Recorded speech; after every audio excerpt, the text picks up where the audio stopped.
Next आ जाता है cancer of larynx, ठीक है। इसमें एटियोलॉजी है, सबसे पहले इसको हम गोट रेडिएशन से कर सकते हैं, ठीक है, गोट रेडिएशन से। तो गोट में जी से क्या है, जेनेटिक फैक्टर्स आ जाते हैं, ओ से क्या है, ऑक्यूपेशन आ जाता है, ए से अल्कोहल, टी से टोबैको, और रेडिएशन से प्रीवियस एक्सपोजर टू रेडिएशन, ठीक है। इसके अलावा प्रीवियस, और जो ऑक्यूपेशनल एक्सपोजर है उसमें एस्बेस्टोस या मस्टर्ड गैस आ जाती है। ग्लोटिस के 3 पार्ट होते हैं, सुप्रा ग्लोटिस पार्ट होता है, ग्लोटिस होता है, ठीक है। इसके अलावा सब ग्लोटिस होता है, ठीक है। जो सुप्रा ग्लोटिस होता है इसमें मोस्ट एग्रेसिव होता है इसका, ठीक है। इसके सारे सबके सिम्टम्स हैं, तो इसके सिम्टम्स, इसको हम, इस जो सुप्रा ग्लोटिस है ना उसके सिम्टम्स को हम हेल्ड थ्रोट पेन से कर सकते हैं। हेल्ड पूरा थ्रोट पेन, थ्रोट पेन, ठीक है, थ्रोट पेन ही है। हेल्ड क्या है, होशनेस, ई से क्या है, oedema, sorry ear pain, ear एक, एल से क्या है, लिम्फ नोड्स, ठीक है, लिम्फ नोड्स इनलार्ज हो जाते हैं। इसके अलावा ईयर को रेफर पेन जाती है। डी से क्या है, डिस्फेजिया हो जाता है, थ्रोट पेन, थ्रोट ही है। तो क्या है इसमें, होशनेस, ईयर पेन, इसके अलावा ईयर पेन, लिम्फ नोड्स, और डी से डिस्फेजिया, थ्रोट पेन। जो ग्लोटिस है, ग्लोटिस का कैंसर है, उसमें सबसे होशनेस अर्ली साइन आता है। होशनेस के बाद क्या आता है, स्ट्राइडर और लेरिंजियल ऑब्स्ट्रक्शन आ जाती है। लेकिन जो सब ग्लोटिस कैंसर है ना उसमें ये उल्ट होता है, स्ट्राइडर और लेरिंजियल ऑब्स्ट्रक्शन पहले आती है और होशनेस बाद में आती है। लेरिंजियल कैंसर के डायग्नोसिस के लिए सबसे पहले हम हिस्ट्री लेंगे, ठीक है। ये एक दिक्कत है कि अगर कोई पेशेंट कैंसर की एज में हो और उसे 3 हफ्तों से होशनेस हो तो उसे लेरिंजियल एग्जामिनेशन लाजमी करना चाहिए रूल आउट करने के लिए। हिस्ट्री सबसे पहले लेंगे, तो हिस्ट्री के अलावा जो बाकी है ना उसको हम, इसमें ना लेरिंगोस्कोपी होती है, डिम वीडियो लेरिंगोस्कोपी, ठीक है।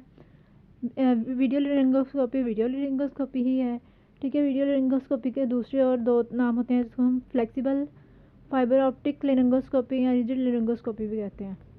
आगे डिम भी सारी लेरिंगोस्कोपी है। डी से डायरेक्ट लेरिंगोस्कोपी है, आई से इनडायरेक्ट लेरिंगोस्कोपी है, एम से माइक्रो लेरिंगोस्कोपी है, ठीक है।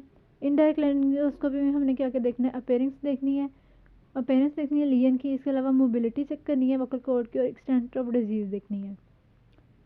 इन सब के बाद हमने क्या करना है, क्या एग्जामिनेशन ऑफ नेक करना है, रेडियोग्राफी करनी है। रेडियोग्राफी में हमने वही कुछ करना है, एक्सरे टेस्ट करना है, सॉफ्ट टिश्यू का lateral view, soft soft tissue lateral view neck लेना है। इसके अलावा सीटी स्कैन और एमआरआई कराएंगे। डायरेक्ट लेरिंगोस्कोपी और माइक्रो लेरिंगोस्कोपी मैंने आपको बता दिया है। इसके अलावा सुपरा वाइटल स्टेनिंग, ठीक है, स्टेनिंग और बायोप्सी कराते हैं, ठीक है, स्टेनिंग एंड बायोप्सी। इसके बाद ट्रीटमेंट ऑफ रेंजियल कैंसर की बात कर लें तो इसको हम कंबाइंड रोज से कर सकते हैं, कंबाइंड रोज, ठीक है, कंबाइंड थेरेपी, जिस प्री ऑप और पोस्ट ऑप रेडियोथेरेपी करते हैं, ठीक है। मतलब सर्जरी प्लस रेडियोथेरेपी को कंबाइंड थेरेपी कह रहा है। इसके अलावा रोज़ आ जाता है, रोज़ में आर से क्या है, रेडियोथेरेपी आ जाती है, ओ से क्या है, ऑर्गन प्रिजर्वेशन आ जाती है, एस से क्या है, सर्जरी, ई से है endoscopic resection with carbon dioxide laser. Surgery की फर्दर आगे से 2 टाइप्स होती हैं, conservative laryngeal surgery, total laryngectomy. Conservative laryngeal surgery में की फर्दर आगे से 3 तरह के प्रोसीजर होते हैं, ठीक है। इसमें 3 नाम याद रखने हैं।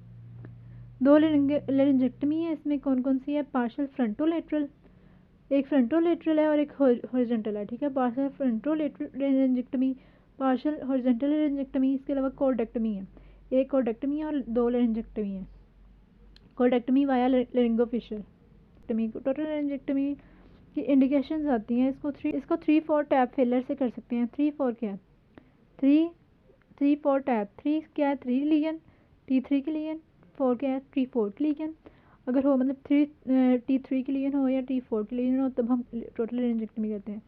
इसके अलावा 2 टी हैं, थायराइड में इन्वेजन हो गई है या क्रिकॉइड में इन्वेजन हो गई है, ठीक है, क्रिकॉइड कार्टिलेज या थायराइड कार्टिलेज में। T2 है, थायराइड कार्टिलेज या क्रिकॉइड कार्टिलेज में इन्वेजन हो गई है। इसके अलावा ट्रांसग्लोटिक अगर कैंसर है ना तो ए से क्या, एरेटिनॉइड कार्टिलेज में इन्वॉल्वमेंट हो गई है। अब इसमें 3 तरह के कार्टिलेज इन्वॉल्व हो गए, thyroid, cricoid and arytenoid. Cartilages को कैट से कर सकते हैं, क्रिकॉइड, एरेटिनॉइड और थायराइड। इसके बाद टैप में पी आ जाता है।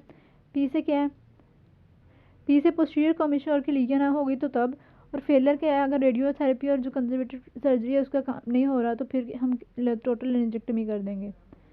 डिस्टेंट मेटास्टेसिस के पेशेंट में कॉन्ट्राइंडिकेटेड होती है। ये तो इसका जनरल ट्रीटमेंट है ना, T2 टाइप का कैंसर हो, T2 एंड नॉट का कैंसर हो, तो फिर उसकी जो ट्रीटमेंट है हम कैसे करते हैं। उसके ट्रीटमेंट में हमने या तो कॉर्ड अगर की मोबिलिटी है या कॉर्ड की मोबिलिटी नहीं है। अगर कॉर्ड की मोबिलिटी है ना तो हम रेडियोथेरेपी करेंगे, ठीक है, अपर नेक नोड्स को भी देंगे। और अगर तो फेलर हो जाता है ना तो दो काम कर सकते हैं, कंजर्वेटिव लेरेंजेक्टमी करेंगे, और अगर वो भी काम नहीं करी तो हम टोटल लेरेंजेक्टमी करेंगे। इसके बाद अगर तो कॉर्ड की मोबिलिटी ख़राब हो गई है, ठीक है, और अगर यहाँ तो दो बातें हैं, अगर कॉर्ड की मोबिलिटी ख़राब हो गई है, इम्पेयर्ड है, इसके अलावा इंटीरियर कॉमिश्योर या एरेटिनोइड ए वाले इन्वॉल्व हो गए हैं, पोस्टीरियर नहीं एंटीरियर, ठीक है, इंटीरियर कॉमिश्योर इन्वॉल्व हो गया या एरेटिनोइड तो हम कंजर्वेटिव सर्जरी लेरेंजेक्टमी करेंगे। अगर वो उसका फेलर हो जाता है तो टोटल लेरेंजेक्टमी करेंगे और उसके साथ नेक डिसेक्शन भी करेंगे।